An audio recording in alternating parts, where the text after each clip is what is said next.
Yo guys, what is up? It's Pete from BTV and welcome back to the channel. Today, got some Technomancer news for y'all. Okay, so if you've been following me and my channel, if you've been in the Discord for at least a little bit, you know that we just started a Technomancer Friday night, I think.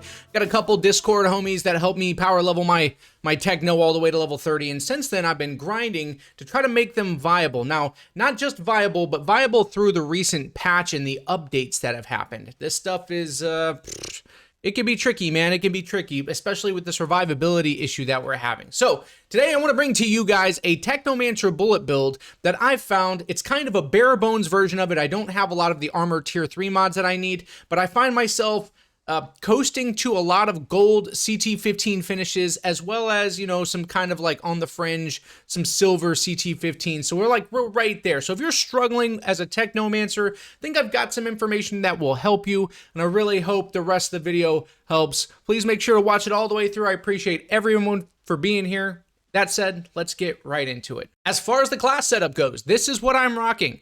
It is not exactly what I'm looking for. I'm still kind of tinkering with a couple things, but I'll make sure to lay it out for you as well as I can, as well as share with you guys what I'm considering tinkering. Okay, so you're gonna want to make sure you get all the increased weapon damage. You want to get some skills life, or excuse me, weapon life leech. The cooldowns right here. I don't want to go through all of it. Exposing toxic. Every time toxic is inflicted on an enemy, vulnerable status inflicted helps you do more damage. As when they're vulnerable, they are more susceptible to taking damage. We want to make sure that we also scoop up Assault Master, which is going to increase our weapon damage by 20%. I could see somebody going over here. Maybe you just have an affinity for like the snipers and the marksman type. You could do this one instead if you wanted to do that. I would totally understand.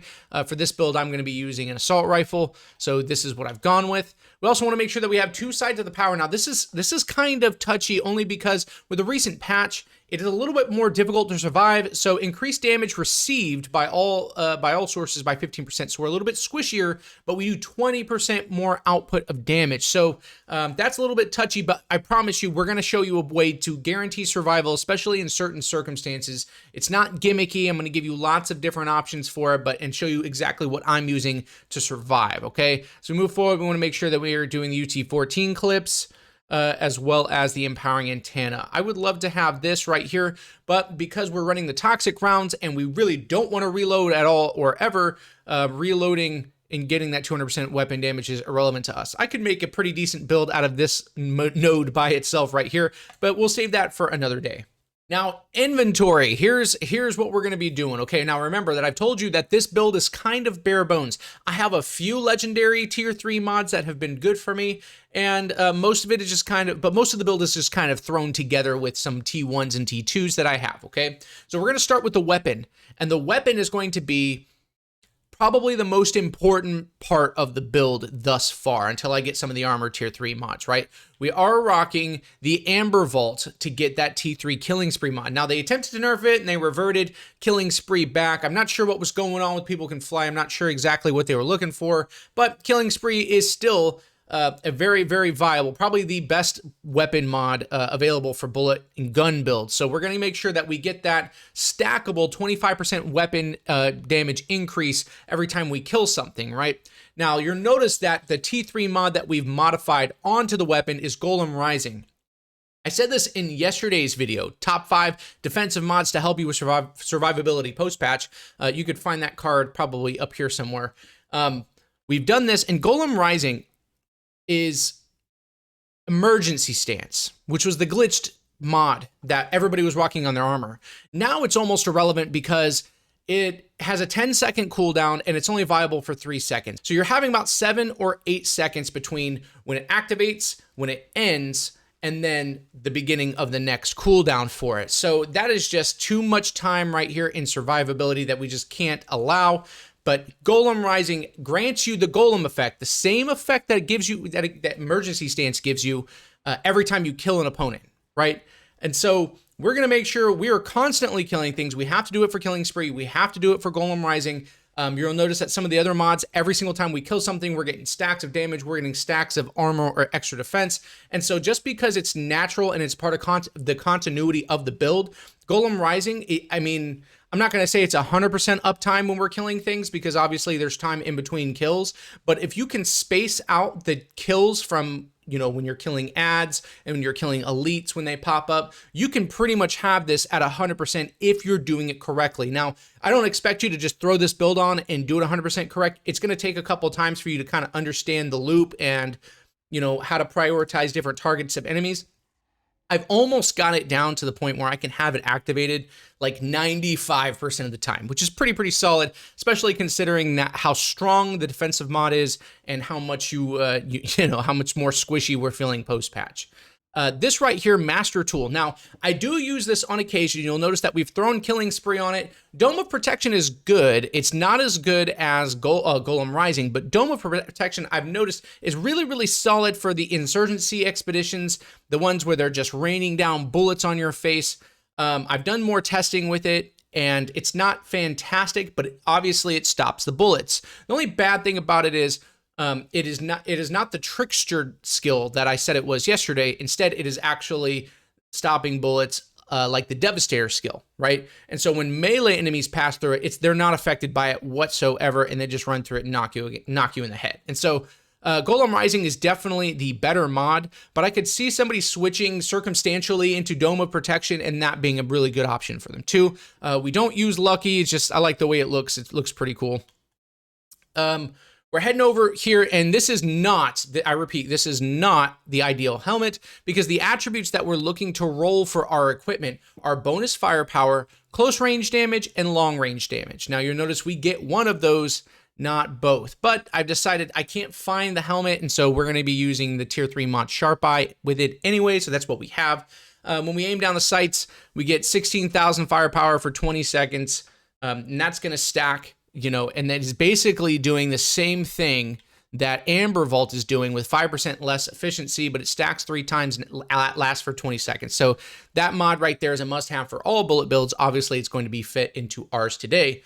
Tier 2, Bloodlust is also going to make an appearance. Killing shots increase your firepower by 17,000. Stacks up to 3 times. I mean, it's becoming obvious kind of how this works. When you kill things, the faster you kill, you want to like walk into arenas, kill 3 ads, and then you're like fully optimized, and you're pretty much the Terminator from T2. Shout out Arnold Schwarzenegger. Maybe I just aged myself. I don't know. Anyway, you walk into those and then you're just freaking amped and nothing can touch you, right? Before I go any further, if you're enjoying the content, if you like this type of stuff, if you like the build guides, if you're looking and excited for more Technomancer build guides, please make sure to like the video, subscribe to the channel for more Outriders content, and also to avoid talking to people in the comment section that haven't actually watched the video, I want you to comment down below the ice cream melted. The ice cream melted. If you say that down in the comment section and then continue with whatever it is you want to say, I'm going to know. We're going to be right here, and I'm going to know that you watched the entire video, and I could totally engage in an awesome conversation with you guys down below. Moving on to the armor, we do get 2 of the 3 attributes we're looking for. We are missing close range damage, but we'll settle with what we have. Critical analysis. Blighted rounds increase critical damage by 15%. We're looking for lots and lots of crit hits with this build, especially because we can freeze enemies that are close by. What I find myself doing is I'll use my right bumper to freeze enemies, specifically elites. And when they're frozen, especially with the insurgent elites, I mean, it's super easy to target the head and just lay them out. And damage absorber. This is still, and I know you've heard it from plenty of other YouTubers, so I'm not going to sit here and crank this one up, but it is still one of the most impressive defensive mods, as it just gives you a substantial amount of armor and resistance just passively that you don't have to maintain, or there's no maintenance to it. So it's just really good for that. Moving on over to the pants, we do get all 3 attributes that we're looking for, which is great. We're also going to get crit stack. Again, this is going to give us you know, a substantial amount of extra damage every time we hit a crit. It's going to stack 5 times. It goes on, you know, with the theme of the rest of the mods that we're putting on. The more we kill things, the more we hit them with bullets, the stronger we get. Toxic lead. This is vital. So like I said, for our blighted rounds, toxic lead is going to be absolutely crucial. Killing shots on enemies afflicted with toxics replenish 40% of your magazine. Honestly, being able to upkeep your ammo on the Technomancer, coming over from maining the Pyromancer, doing this on the Technomancer is super easy. You have lots and lots of options, whether it's Perpetual Mobile, Toxic Lead. There's another Blighted Rounds Tier 1 mod that does the same thing. I mean, you could do this any kind of way. This is the one that I like. because everything that we hit with blighted rounds is going to be hit with toxic. We're going to be immediately get 40% of the ammo back, and it doesn't matter at what point in the clip you kill them, you just get 40% ammo back. And so I don't even find myself managing my ammo like I had to with the Pyromancer with the bullet builds. Instead, I just lay things out and I don't worry about it. So that is a must. It is one of the most important ones on here to maintain your high damage output. Over to the gloves. Again, we get all 3 attributes. That feels really, really good. Obviously, because we're using an assault weapon, we're going to put dum-dum bullets on there, increased damage. That one doesn't need much more of an explanation. Radical therapy, because we're dealing toxic to everybody, deal 15% more damage against enemies afflicted with toxic, just makes a lot more sense. So out of these 2 mods, we're getting an additional 25% weapon damage. And going down to the boots, you're going to notice that we get, again, all 3 attributes. Feels really, really good. We are going to put mitigation from death on here, as because we are aiming down the sights a whole bunch and killing enemies, going along with the remaining continuity of the build with killing things, aiming down the sights, and so on and so forth. This goes really, really well with Sharp Eye, which is another aim down the sights empowerment mod. This one is virtually the same thing, but it grants us armor and stacks up to 3 times. Now we can get, I mean, at level 50, 45,000, I mean, you're talking 135,000 quick maths, I think. Yeah, 135,000 extra armor if we can keep the uptime and kill things and let it stack 3 times. And obviously Captain Hunter, the tier 3 mod, which allows for an additional 25% extra damage to elites, because honestly, fuck them.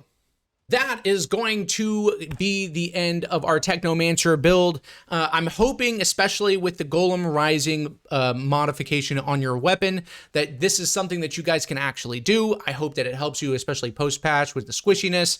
I know people can fly have really just kind of just given us the gut punches, especially over the weekend, and they haven't done anything. They just kind of left the office for the weekend and haven't responded to anybody in any of our complaints. But we have found ways around these things, and I do believe there are more ways around it. So I'm going to continue making Technomancer builds for you guys. I'm probably going to revisit my Pyromancer now that the patch is such, has such a big impact on the gameplay, and just help out the Pyromancers a little bit too. If you guys are interested in more Outriders content like this on how to get around the patchwork, please make sure to like and subscribe to the channel. It helps me out so much. The growth that we've had has been an absolute blessing, and I'm very, very thankful for it.